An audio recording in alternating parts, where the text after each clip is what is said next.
Good morning, my friends. Welcome to Roger's Reflections on Friday, November 13th in the year 2020. I apologize for missing the last 2 days. We had to keep our grandson Emmett.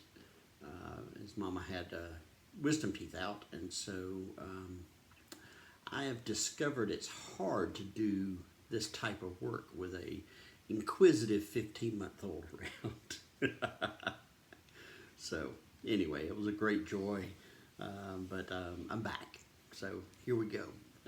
Today I'm going to be reading from Paul's first letter to the church at Thessalonica, 1 Thessalonians 5, verses 12 through 15. Excuse me. But we appeal to you, brothers and sisters, to respect those who labor among you and have charge of you in the Lord and admonish you.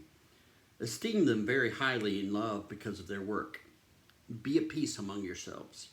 And we urge you, beloved, to admonish the idlers, encourage the faint-hearted, help the weak. Be patient with all of them.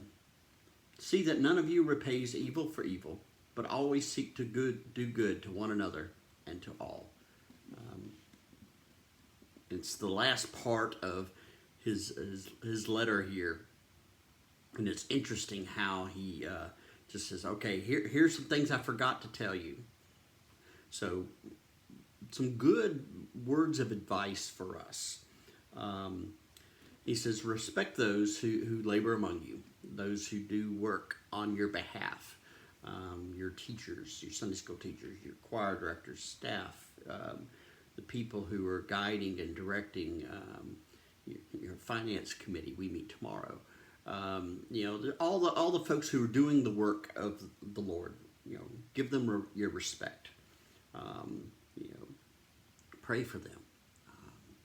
Many of you have told me you pray for me on a regular basis, and it is definitely much appreciated and much needed. I appreciate that. Be at peace among yourselves. We need that, particularly at this time of the year. At this time in our culture. Be at peace. What does it mean? Peace, be whole. Deal with conflict in a way that lifts up the relationship between you and that person and allows God to work in those conversations, in those conflicts. Peace is not the absence of conflict. Rather, it is the wholeness of God in the midst of conflict. And so we invite God into our conflicts. And if we do that, it changes what we say. It changes how we say it. And it changes sometimes what we believe. Because as we talk to someone, we hopefully learn to listen and not just simply wait so we can get our point in. There's a difference there. Excuse me. And then 14, this one's interesting. It says, we urge you, beloved, and to admonish the idlers, those who are lazy, encourage the faint-hearted, those who are scared, help the weak, those who just are not able. Be patient with all of them. And so all of these words, even the admonish, are designed to lift people up and not push them down. There's a difference there, not scorn the idlers, but admonish them, not, scare the faint-hearted, but encourage them, not laugh at the weak, but help them. Be patient with all of them, because we were there once. All of us have been there. All of us have been idle at times. All of us have been faint-hearted times. All of us have been weak at times. And so we need to make sure we are patient with all of them, so that they can grow through that and become stronger on the other side.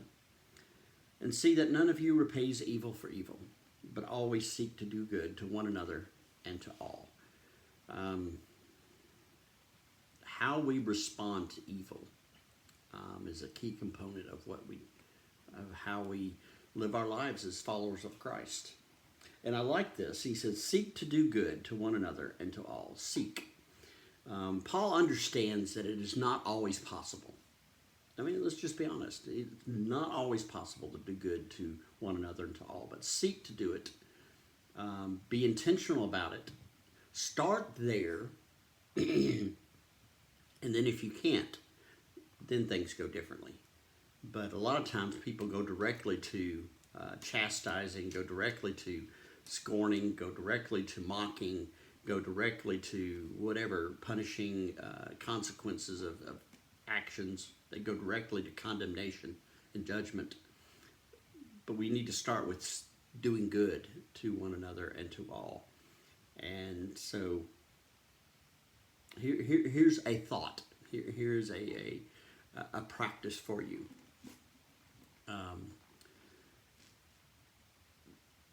When you have, or when you encounter someone who makes your blood boil, someone you disagree with, maybe you see something that's posted or you hear something that somebody, start with, see how you can respond with love, with compassion, with grace.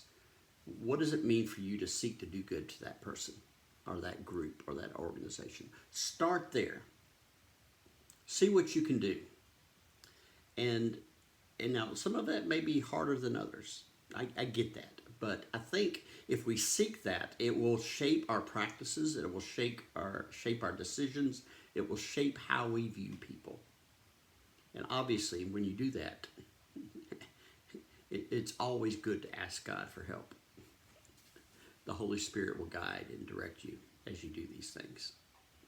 Hope this helps, my friends. Take care, and we'll talk to you again tomorrow.